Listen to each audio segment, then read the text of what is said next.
You are listening to the Thinking Effect podcast with Ortal Green and Liliane Kriegler. Everything starts with a thought. Join the quest to reshape your own and your students' thinking by exploring your usual curriculum in new and exciting ways. Hello everyone and welcome to episode 10 of the Thinking Effect podcast. Today it's part 2 of how can we enhance students' understanding using convergent and divergent thinking? And we're going to say hello to Ortal, who's looking great today. Hi, Liliane. I'm so excited because today is our 10th episode and I'm celebrating our 10th episode, as I can see you are celebrating as well. I'm really excited to have this 10th episode, and it's a really exciting topic as well. That's correct. Yeah. So I looking a little bit wild in my animal print, and you looking pretty cheeky in that lovely green hat of yours, Ortal. So yes, celebration time, episode 10. It's very exciting for us.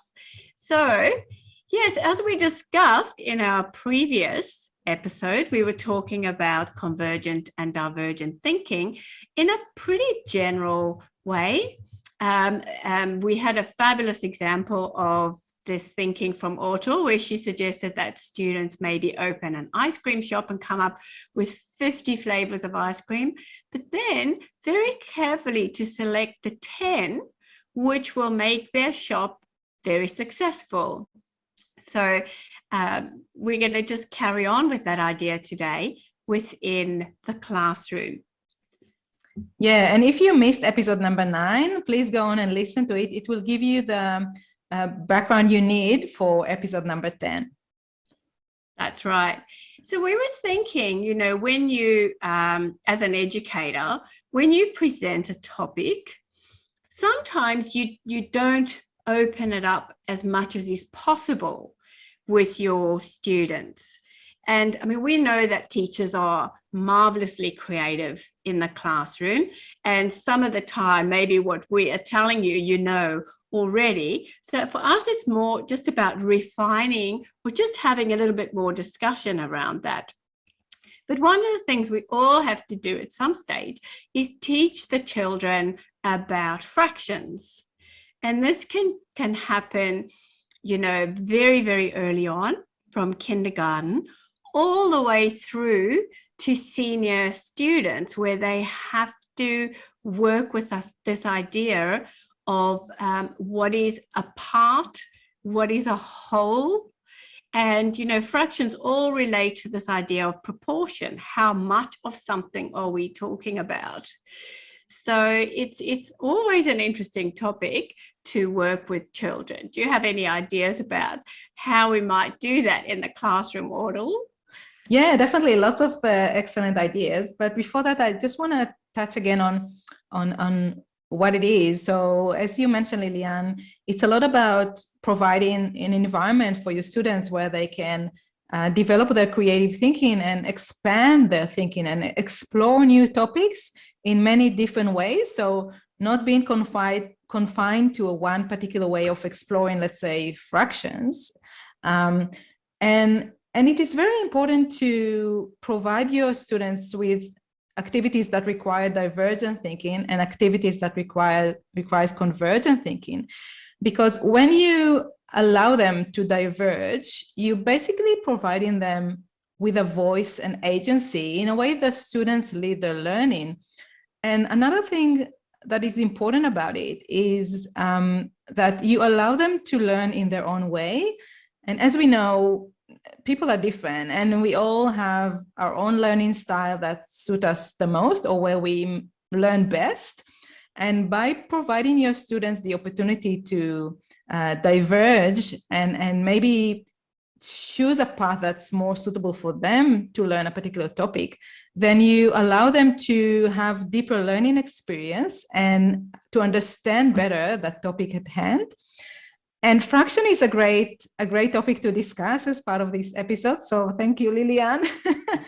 And when you teach your students fraction, let's say you're starting with half, so you can explain about what a half means and give them a few examples. But then you can diverge and let them think about what does a half mean for different, in terms of different objects. Let's say for a chair, what does half of a chair mean? Or half of a hot air balloon? That's right. That's very different from the idea of like, what is half a pizza?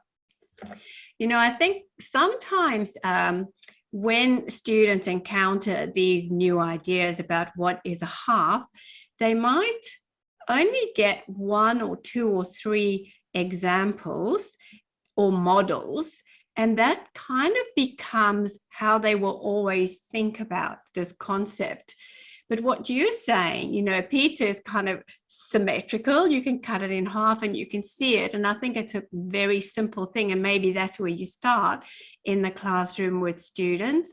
And then maybe, you know, from that, you might say, all right, we have this jug of water. What is half of this water? And then give them the opportunity to pour and experiment to find out exactly what it is, so that visually they're starting to get this idea. But what you're suggesting is quite an esoteric thing, is like, what is half a chair? Where do you cut the chair in half? You know, you can't cut off the bottom and the top half maybe. Or, you know, how are you going to quantify it? Do you weigh the chair and say, you know, what is the half of the weight?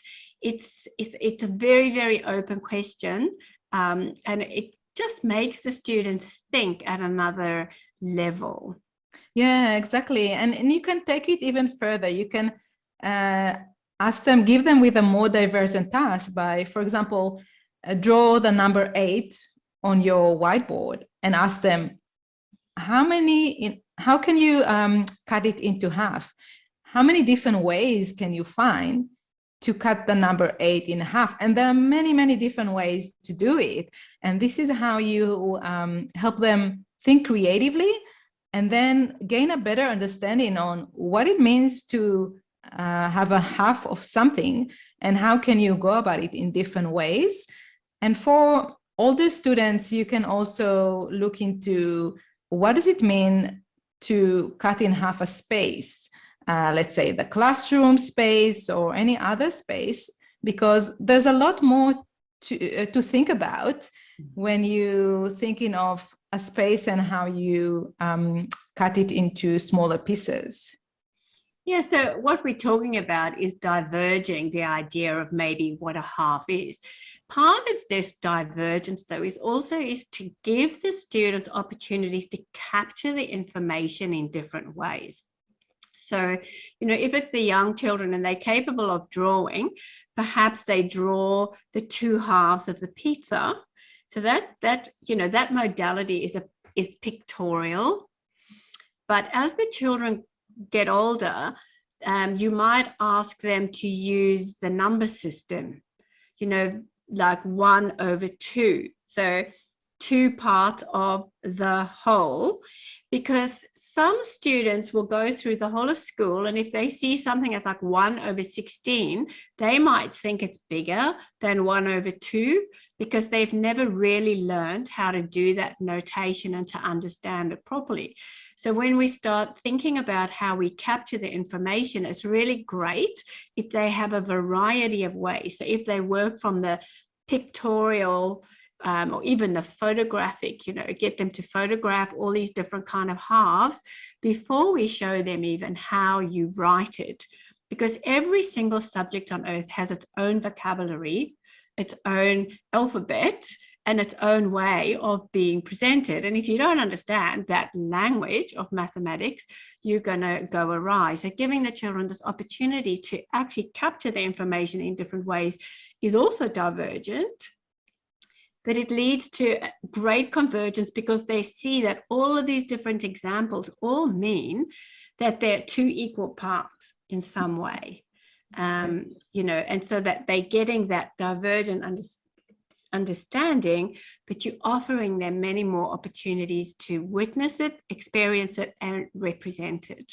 Absolutely. And that actually helped them gain a deeper understanding of what it means. What does fraction mean and what does half mean?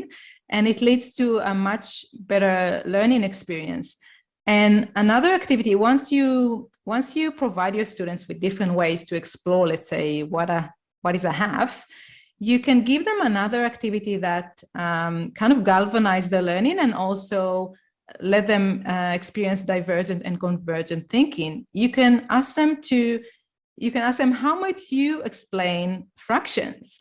So each student will need to diverge and think on many different ways on how they can explain fraction to their classmates. And then they'll need to converge and choose one way to use one explanation that they will use to explain fractions to other people.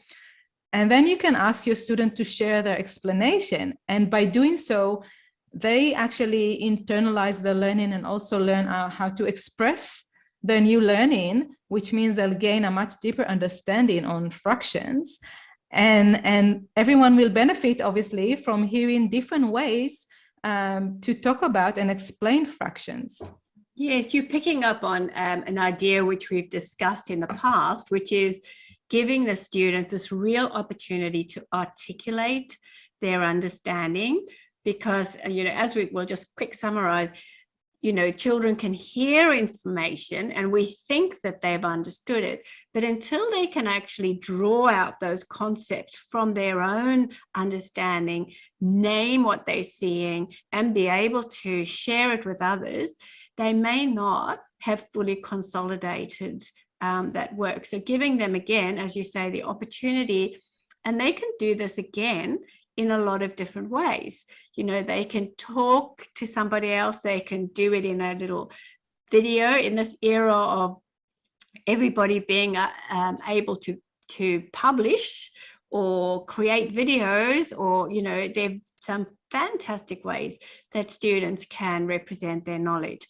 But I suppose what we're saying is keep the learning quite narrow and concentrate on one area, open up the thinking about that, get the comprehension, and then move on to something that's more complex, so that they carry with them this really deep understanding of what we're helping them to encounter in our classrooms.